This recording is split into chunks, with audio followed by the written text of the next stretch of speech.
Meus irmãos, graça e paz, uma boa noite a todos. Uma alegria estar aqui com os irmãos. Eu quero destacar aqui a minha professora, Lani, minha professora de História Bíblica. Deus abençoe a sua vida. E também o pastor Roberto, né? E todos os demais irmãos e irmãs que estão aqui, Deus continue os abençoando. E eu quero convidá-la, para que você abra a sua Bíblia na carta de Paulo aos Colossenses, capítulo 3, nós vamos ler do verso 12 ao 14, Colossenses 3, 12 ao 14.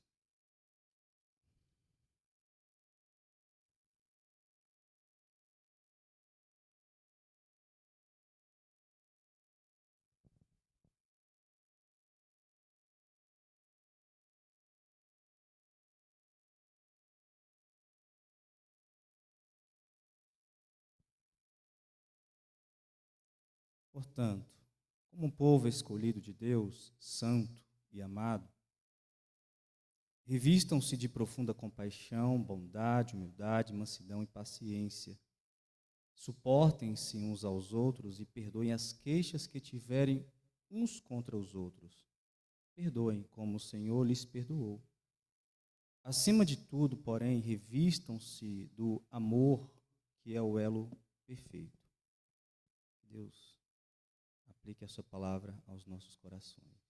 Vamos orar mais uma vez?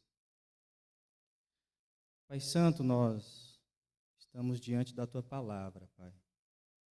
A tua palavra que nos edifica, a tua palavra que nos conforta, nos consola, nos exorta, nos repreende. A tua palavra que nos constrói, Pai. Ajuda-nos a compreender a tua palavra para que possamos viver segundo o que nela está escrito, para que o teu nome seja glorificado e exaltado através das nossas vidas. Nós pedimos a intermediação do teu Santo Espírito, Senhor. Que o teu Santo Espírito fale conosco. Essa é a nossa oração no nome de Cristo Jesus. Amém. Meus irmãos, se você for lá no shopping Boulevard, eu acho que todos conhecem. E você for na Centauro, que é aquela loja que vende especificamente artigos esportivos, e se você procurar os funcionários, o gerente daquela loja, e você perguntar qual é a razão de ser dessa loja, ou seja, qual a finalidade dessa loja, é claro que eles vão responder, obviamente, lucro, ganhar dinheiro. Né? Nós conseguimos empregar muitas pessoas, mas a finalidade última é o dinheiro. Se você sai da Centauro ali, vai num quiosque de sorvete, na McDonald's, e você pergunta ao rapaz que trabalha lá e fala lá com ele qual a finalidade desse quiosquezinho aqui. Lucro, dinheiro. Se você for em qualquer comércio em Vitória da Conquista, seja no oferecimento de serviço ou na venda de produto, a finalidade de qualquer comércio é lucrar. Mas para que, por exemplo, a Centauro ela consiga lucrar no final do mês, é necessário estabelecer as metas de venda. Os irmãos aqui que são empresários sabem bem disso, né? É preciso vender X quantidade, oferecer X de produto, para que ao final do mês a conta esteja no azul e não no vermelho. Então, geralmente, essas lojas que vendem os seus produtos, os funcionários, eles precisam bater a meta. Cada funcionário precisa vender X. Então, todo mundo é correria para que a meta seja estabelecida. Irmãos, guardadas as proporções, nós podemos pegar esse aspecto do lucro, da meta, e fazer um paralelo à vida cristã. Porque qual é o objetivo, a finalidade última da vida cristã? A glória de Deus. Porque dele, e por ele, e para ele são todas as coisas. Glória, pois, a ele eternamente. Amém. É tudo para a glória de Deus. Deus nos criou para a sua glória. Deus nos restaurou em Cristo Jesus para a sua glória. Nós só somos verdadeiramente satisfeitos quando vivemos para a glória de Deus. Por isso o apóstolo Paulo vai expressar: quer comais, quer bebais, ou façais qualquer outra coisa, fazei para a glória de Deus. Então, intencionalmente, nós precisamos buscar essa que é a finalidade última da vida cristã, que é a glória de Deus. Agora, a pergunta, meus amados irmãos, é: será que nós glorificamos a Deus em tudo? A resposta é não. Nós não glorificamos Deus em tudo. Isso é um grande prejuízo para nós mesmos. O único que glorificou a Deus em tudo, aquele que glorificou ao Pai, foi Jesus Cristo. Cada pensamento, cada palavra, cada ação de Jesus no seu ministério, a sua pessoa, tudo que ele fazia glorificava o Pai. Tinha como objetivo glorificar o Pai. Então, se o fim último da nossa vida é glorificar a Deus, a nossa meta deve ser como Jesus Cristo. E foi para isso que Deus enviou Jesus Cristo. Foi para isso que Deus, de antemão, nos escolheu, de antemão nos salvou, para que nós fôssemos como Cristo. E nós percebemos essa finalidade bem clara nas Escrituras. E isso deve ser uma busca intencional. Paulo vai dizer lá em Romanos 8, 28, sabemos que todas as coisas cooperam para o bem daqueles que amam a Deus. Todas as coisas boas e as coisas ruins que acontecem nessa vida, cooperam para o bem daqueles que amam a Deus, daqueles que são chamados segundo o seu propósito. Que propósito, que desígnio é esse? O 29 responde: portanto, os que de antemão conheceu, da eternidade passada conheceu, esses também o predestinou para serem conformes à imagem de seu Filho, a fim de que ele seja o primeiro de muitos irmãos. O propósito é ser como Jesus Cristo.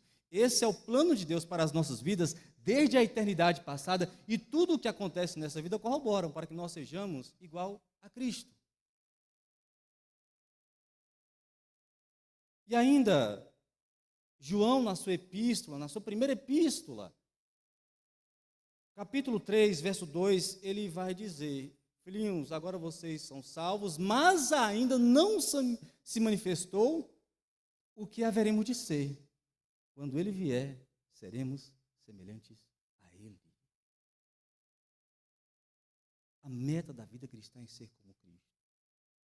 E ainda Paulo, na sua carta aos Coríntios, 2 Coríntios 3, 18, que agora nós estamos com o rosto desvendado, que agora nós estamos contemplando a glória do Senhor, e ao contemplar a glória do Senhor, o Espírito Santo vai nos transformando à imagem e semelhança dele, de Cristo Jesus.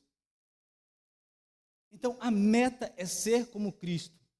O plano perfeito de Deus é fazer de mim e de você semelhante a Jesus Cristo. Isso aqui, meus amados irmãos, não é uma utopia. Isso aqui é a realidade para a qual Deus nos chama. Essa deve ser a nossa busca, de ser igual a Cristo.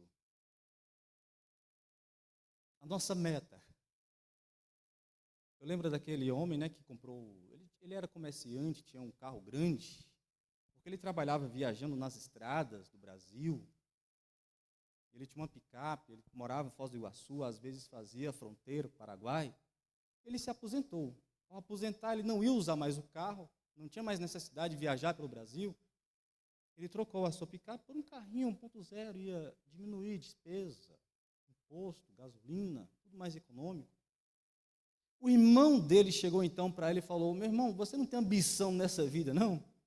Como você tem um carrão desse, troca por um carro inferior? Ele disse: eu tenho uma grande ambição. A minha grande ambição é ser igual a Jesus de Nazaré. E tudo que me aproxima disso, eu agarro, tudo que me afasta disso, eu deixo. Ser como Jesus de Nazaré é o plano de Deus para a sua vida. O plano de Deus para a sua vida não é apenas lhe tirar do inferno, lhe levar para o céu. Essa é a consequência do que Deus quer fazer na minha e na sua vida, nos fazer como Jesus. E Paulo, ele começa essa carta aos Colossenses, meus amados irmãos, falando da nossa identidade, de quem nós somos. Geralmente, ao ser perguntado quem nós somos, nós respondemos: eu sou pastor, sou professor, sou filho de cicrano, fulano. Mas a nossa verdadeira identidade é expressa aqui. Paulo diz, portanto, como um povo escolhido, santo e amado, a nossa identidade, nós somos amados, nós somos santos. Se te perguntar quem tu és, tu diz: eu sou santo, eu sou amado em Cristo Jesus. E essas qualidades, elas não têm nada a ver com os nossos esforços, isso é graça de Deus. Foi Ele que nos escolheu para Ele, foi Ele que nos separou, foi Ele que nos santificou, é Ele que nos santifica. Nós somos amados em Cristo Jesus. E é por isso, amados irmãos, que agora em Cristo Jesus nós devemos nos revestir de Cristo Jesus. Porque essa é a meta da vida cristã, ser igual a Cristo. A meta da vida cristã não é pregar mais bonito, falar mais bonito ou cantar mais bonito. A meta da vida cristã é ser como Jesus de Nazaré. E para isso, intencionalmente, nós precisamos revestir das virtudes de Cristo, nos revestirmos das roupas de Cristo. E é essa metáfora, essa ilustração que o apóstolo vai usar. Nos versículos anteriores, ele disse: dispa, tire as roupas da velha natureza, do velho homem, da velha sociedade, da impureza sexual, da ira, da maldade. Agora vocês são novas criaturas em Cristo, agora como nova sociedade, novo homem. Revistam-se dessas novas virtudes, revistam-se de Cristo. E nós temos aqui algumas roupas com as quais nós precisamos nos vestir, algumas vestes com as quais nós precisamos nos vestir, intencionalmente. Essa meta de ser igual a Cristo. E o primeiro vestuário, a primeira veste, é a compaixão. Portanto, como um povo escolhido e santo e amado de Deus, revistam-se de profunda compaixão. Profunda compaixão. Em algumas traduções vai estar de entranháveis compaixão. Na antiguidade, quando alguém, um homem, ele declarava o seu amor para a sua amada, ele dizia: eu te amo com as minhas entranhas. Sede das emoções, o interior. E o que Paulo está falando aqui, meus amados irmãos, é para que nós não venhamos a ter simplesmente um sentimento de dor, mas é de profunda compaixão. Porque essa é a virtude que nós vemos em Cristo. E é olhando para Cristo que o Espírito Santo nos transforma a imagem de Cristo. E Cristo tinha compaixão. Jesus Cristo, ao ver a multidão triste, desamparada, como ovelha que não tinha pastor, ele teve profunda compaixão. Estar em Cristo é ser revestido de profunda compaixão, de ter compaixão pelas pessoas, ter compaixão pelo irmão, pela dor do próximo. Eu fico imaginando o que era andar com Cristo. Era uma festa, era uma alegria. Jesus Cristo, palavra de sabedoria, milagres, o Filho de Deus na terra, Emanuel, Deus conosco. E tem uma passagem, meus amados irmãos, que Jesus curou o servo do centurião, apenas com uma palavra. Ele disse, o servo já estava curado. E quando Jesus Cristo estava andando para a cidade de Naim, Jesus vê uma outra multidão. Aquela multidão era marcada pela dor, porque era a viúva de Naim, acabara de perder o seu único filho.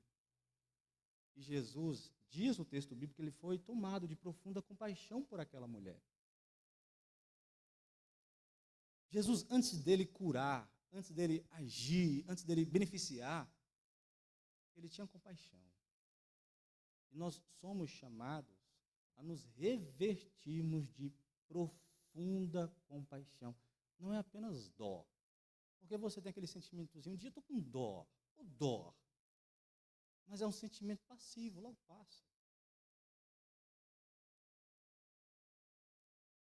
Agora, compaixão, você é chamado a agir, a fazer, a servir, a refazer a sua agenda, a colocar a sua mão no bolso, a ir, a pensar no outro, no bem do outro. Então, Jesus nos diz para nos revestirmos, Paulo, através da pena de Paulo, nos revestirmos de profunda compaixão. E a outra roupa, a outra veste é bondade. Bondade. No versículo 6, ele tinha dito para nós nos despirmos da ira. A ira é uma expressão de maldade. Dispa-se da maldade. Tem no coração maldade para o outro, de esquemas. E se revista de bondade, de querer o bom para o outro. E, meus amados irmãos, bondade não é apenas um bom comportamento. Bondade também exige um custo. O bom samaritano. Por que o bom samaritano? Porque ele agiu, ele foi na direção do outro, ele colocou a mão no bolso, ele gastou. Bondade. Jesus é o bom pastor que dá a sua vida pelas ovelhas. Então tem um custo. Bondade, ser bom. É interessante o apóstolo Paulo, em Romanos 5, a partir do versículo 17, ele diz assim: dificilmente haverá alguém que morra por um justo. Pelo homem bom, talvez alguém tenha coragem de morrer, mas Deus demonstra o seu amor para nós, em que Cristo morreu por nós quando nós ainda éramos pecadores. É interessante o jogo de palavra de Paulo aqui. Dificilmente alguém morra pelo justo, mas talvez alguém morra pelo bom. O justo, a gente respeita. Mas dificilmente alguém vai admirar o justo. A gente admira o bom. Alguém que diz para a viúva: você não pode ficar mais nessa casa porque você não pagou o aluguel. O justo. Não pagou o aluguel, não pode ficar na casa. Esse é o justo. Mas o bom é aquele que diz: eu vou pagar o seu aluguel para que você fique nessa casa. Revistam-se de bondade, e bondade tem um custo. Sou bom pastor. O bom pastor dá a sua vida pelas ovelhas. A nossa meta é ser igual a Cristo. A nossa meta é nos revestirmos de bondade. E bondade tem um custo. Então, se depender de você, meu irmão e minha irmã, seja boa, seja bom. Faça o bem. Revista-se de bondade. Terceira roupa, meus irmãos, é a humildade. Por isso também o cristianismo, ele difere radicalmente da ética daquela época. Os gregos não valorizavam a humildade. Humildade para os gregos era fraqueza. Humildade para os gregos era fragilidade. Os gregos admiravam força, temperância, perseverança, mas humildade não. Mas lá no Sermão do Monte, a primeira bem-aventurança é: bem-aventurados humildes de coração, porque deles é o reino dos céus. É para essa roupa que Jesus Cristo nos chama. O ascetismo era uma prática pelos líderes, pelos falsos mestres daquela época, de machucar o seu corpo. Isso era falsa humildade, uma pretensão. Porque ele estava fazendo algo consigo mesmo, se orgulhando da sua prática. E humildade tem a ver com o outro. Paulo, lá em Romanos 12, ele diz assim: cada um pense acerca de si como convém. Pense com equilíbrio. Pense com humildade. Cada um pense acerca de si como convém. Aí, na sequência, ele fala dos dons, lembrando das qualidades, dos dons que Deus entregou a cada um. E o que Paulo está dizendo ali é o seguinte: você não se basta. Você recebeu um dom para abençoar pessoas nessa área, mas tem outros que abençoam nessa área, outros nessa área, outros nessa área. Nós precisamos uns dos outros. Nós precisamos do dom do outro, da vida do outro. Por isso, seja humildes. E ainda lá em Filipenses, meus irmãos, Paulo é ainda mais contundente, quando ele diz: nada façam por ambição egoísta ou por vaidade, mas humildemente considerem os outros superiores a si mesmo. Considerem os outros superiores a si mesmo. Isso é difícil. A gente tem que considerar superior alguém que a gente não quer honrar. É difícil. Mas é para essa realidade que Jesus Cristo nos chama. Porque ele, sendo o Rei da glória, ele não teve como usurpação ser igual a Deus, mas ele se humilhou, ele deixou a sua glória, ele se fez homem, ele pegou a toalha, a bacia de água, e lavou os pés dos discípulos, ele considerou os discípulos superior a si, e ele disse: eu não vim para ser servido, mas eu vim para servir, e dar a minha vida em resgate de muitos. Jesus Cristo, exemplo perfeito de humildade. Então, revistam-se de humildade.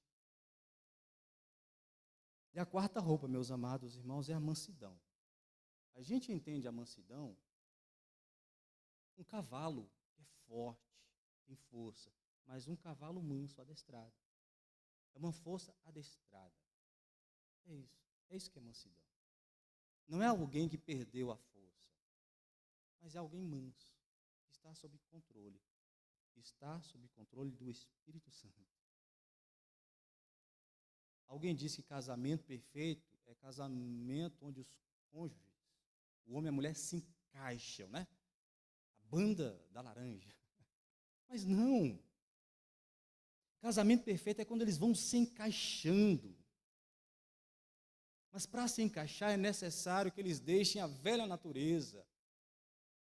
E entre a mansidão, eles vão se tornando mansos e vão se encaixando num processo. É um processo de transformação. Quando Cristo é o centro da relação. Mansidão. Aprendam mansidão. Revistam-se de mansidão. E a última roupa que o apóstolo Paulo destaca é a paciência, longanimidade. Sabe? Ânimo longo, pavio longo. Tem gente que tem um pavio curto, né? Qualquer coisinha, se explode. E paciência. Paciência com a inexperiência do outro. Paciência com a imaturidade do outro. Ser paciente como Jesus Cristo, ele foi paciente. Pedro vai dizer, Paulo, meus amados irmãos, quer que nós olhamos para Cristo em todo momento aqui. Em todas essas virtudes, Paulo quer que nós olhemos para Cristo.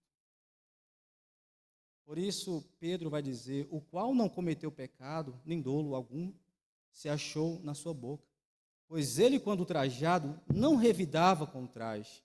Quando maltratado, não fazia ameaças, mas entregava-se àquele que julga retamente. Cristo paciente, como ovelha para o matadouro. E quem está escrevendo é Pedro. Pedro era o impaciente. Pedro foi aquele que cortou a orelha do servo do sacerdote. Pedro era aquele que o tempo todo interpelava Jesus. Mas Pedro, nesse processo de discipulado, de andar com o seu Senhor, ele foi se revestindo do seu Senhor e da paciência do seu Senhor. Tanto é que Pedro, inspirado por Deus, escreveu sobre a paciência do seu Senhor. Irmãos, sem essas roupas aqui, nós somos nus, nós estamos despidos, nós não estamos refletindo Jesus Cristo. Nós precisamos intencionalmente, assim como um trabalhador na loja se esforça para vender o máximo, esse deve ser o nosso esforço. Essa deve ser a nossa resposta de quem nós somos em Cristo Jesus. Nos revertimos. Compaixão, de mansidão, paciência, de longanimidade. Nos revestimos dessas virtudes. E tem outras duas coisas aqui, amor, irmãos, que nós podemos chamar de o perfume. O perfume torna o ambiente mais agradável, né? Depende do perfume. Mais leve, mais cheiroso. E tem dois perfumes aqui que são super necessários para a nossa relação. Versículo 13: suportem-se uns aos outros e perdoem as queixas que tiverem uns contra os outros. Perdoe como o Senhor lhes perdoou. Paulo está destacando aqui o aspecto comunitário, a vivência na comunidade. Se nós abrimos aí no versículo no 15, como membros de um só corpo. No verso 16, ensinem e aconselhem-se uns aos outros. Os irmãos percebem esse aspecto comunitário, membros do corpo, uns aos outros. E todo momento o apóstolo Paulo vai usar essa expressão, uns aos outros. Isso é importante destacar, irmãos, que nós não crescemos a imagem e semelhança de Cristo isoladamente. Nós precisamos uns dos outros. Mas para que essa relação ela seja agradável, é necessário nós usarmos esses dois perfumes aqui, além de toda essa veste. E o primeiro perfume que o apóstolo Paulo destaca aqui é a tolerância. Tolerância. Sem tolerar, fica impossível as relações. Suportem-se uns aos outros. E suportar aqui não é apenas no aspecto de apoiar, é tolerar mesmo, porque nós somos insuportáveis. Os irmãos já pararam para pensar nisso? Nós somos insuportáveis às vezes. E nós precisamos suportar a insuportabilidade do outro. Somos pecadores, irmãos, nós estamos ainda no processo de construção. Eu vou errar contigo, você vai errar comigo. E o que o apóstolo está falando é suporte, tolere. Entendeu? Não seja intolerante. Não queira cancelar. Pessoas vão errar com você. Pessoas vão lhe tratar mal, até na igreja. O apóstolo Paulo nos chama para tolerar. E por que nós precisamos tolerar? Porque Jesus Cristo nos tolerou. Jesus Cristo nos escolheu. Jesus Cristo nos santificou. Jesus Cristo nos amou. Jesus Cristo, meus amados irmãos, Ele pagou a nossa dívida. Jesus Cristo nos tolera, Ele nos ama. Ele nos chama a tolerar uns aos outros. E o outro perfume é o perdão. O perdão. Perdoe as queixas que tiverem uns contra os outros. E esse perfume aqui do perdão é um perfume bom, não um perfume barato. Porque é perdoar como o Senhor lhe perdoou. Não é perdoar e falar, não falo mais com aquela pessoa. Não é perdoar e ficar com uma aguinha no coração. Irmãos, o que sustenta as relações é o perdão. Lá na cruz do Calvário, Jesus Cristo expressou, Pai, perdoa-os porque eles não sabem o que fazem. Perdoe uns aos outros. E quando nós olhamos para essas características, para essa roupa, para esses perfumes, nós falamos, isso aqui é impossível. Ser como Jesus Cristo é impossível. E Jesus, ele expressa, o que é impossível para os homens, é possível para mim. Porque Jesus Cristo pegou um Pedro da vida e fez um homem tão paciente, amoroso. E nós percebemos isso também em Estevão. Estevão foi apedrejado. Ele foi morto apedrejado. E ser morto apedrejado não é ser morto com pedrinhas, não. São pedras que quebram os ossos, dilaceram a carne, esmagam. E diante da sua morte, é como se ele olhasse para o trono de Deus e falasse: Deus, não os impute esse pecado. Meus amados irmãos, essas virtudes aqui é de Cristo perfeito, mas é também para aqueles que foram chamados em Cristo e estão em aperfeiçoamento. Tolerância, perdão e todas essas roupas que nós precisamos vestir. E a última peça, meus irmãos, de todo esse conjunto, podemos usar como ilustração, sim, é o amor. No versículo 14, acima de tudo, porém, revistam-se do amor, que é o elo perfeito, que é o vínculo da perfeição. Na antiguidade, as roupas eram ajustadas por um cinto, senão as pessoas tropeçavam e caíam. O que reajusta todas essas características aqui é o amor. É o amor. Que possamos refletir o amor, não é, irmão José? Na empresa, a finalidade, lucro, a meta, vender. E qual é a marca, por exemplo, de alguém que trabalha em uma determinada empresa? A roupa que ela usa. Os irmãos lá da Mangueira Flex usam a fada da Mangueira Flex, não é, irmão Juarez? E lá da Gideão também, o pessoal usa a roupa da Gideão. Irmãos, sabemos que a finalidade do cristão é a glória de Deus. A meta é ser como Cristo, revertir. Qual é a marca do cristão? A marca do cristão é o amor. João 3:35. Com isso, todos saberão que vocês são os meus discípulos se vocês se amarem uns aos outros. O amor é a virtude que amarra todas as outras virtudes. Se não tiver amor, meus amados irmãos, as outras virtudes só vai ser legalismo. Perdão sem amor é legalismo. Humildade sem amor é legalismo. O amor é o vínculo perfeito que nos une. Paulo está dizendo para a igreja como vivermos em comunidade, como vivermos nessa nova sociedade que foi transformada. E sabe, meus amados irmãos, na comunidade, na igreja, nós temos decepções, já falamos. Nós passamos por frustrações, a imaturidade dos outros, nossa também, inconsequências, equívocos. E nós nos ferimos, não só na igreja, mas nas outras relações também, casamento, sonhos que foram frustrados, pais que não puderam ter filhos, que sonharam, mas o seu sonho foi frustrado. E diante das relações, do convívio da vida, tem gente que fala: eu não quero saber de gente, eu prefiro lidar com máquina, com bicho. Mas Jesus Cristo, ele não veio redimir pessoas. Desculpa, meus irmãos, Jesus Cristo, ele não veio redimir máquina. Jesus veio redimir pessoas. E a única forma de pessoas se andarem juntamente com o propósito é vestindo dessas roupas, é se vestindo de Cristo Jesus.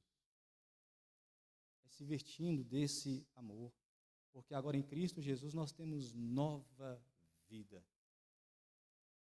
E é isso que faz a igreja saudável. O que faz a igreja saudável e aquilo que deve ser a marca da igreja, deve ser a marca da nossa comunidade, não é a palavra. É claro que a palavra tem que ser importante, a pregação tem que ser bíblica, centrada em Cristo. O que deve, amados irmãos, ser a marca não é a música. É claro que deve ser bem ensaiada, apresentada da melhor forma para Jesus Cristo. Mas o que deve ser a marca da nossa comunidade é o amor de uns para com os outros. Porque o maior de todos os mandamentos é amar a Deus acima de todas as coisas e amar o próximo. O próximo é aquele que está ao seu lado, que precisa de você. O próximo é o seu irmão. Amarmos uns aos outros. Que Deus nos abençoe e que nós possamos nos revertir de Cristo Jesus cada vez mais, meus amados irmãos, para a honra e glória dele. Nós vamos orar, vou pedir o pastor Manuel para fazer uma oração, e após a oração do pastor Manuel, eu vou pedir o irmão Zé Moreira novamente para vir cantar aquele solo junto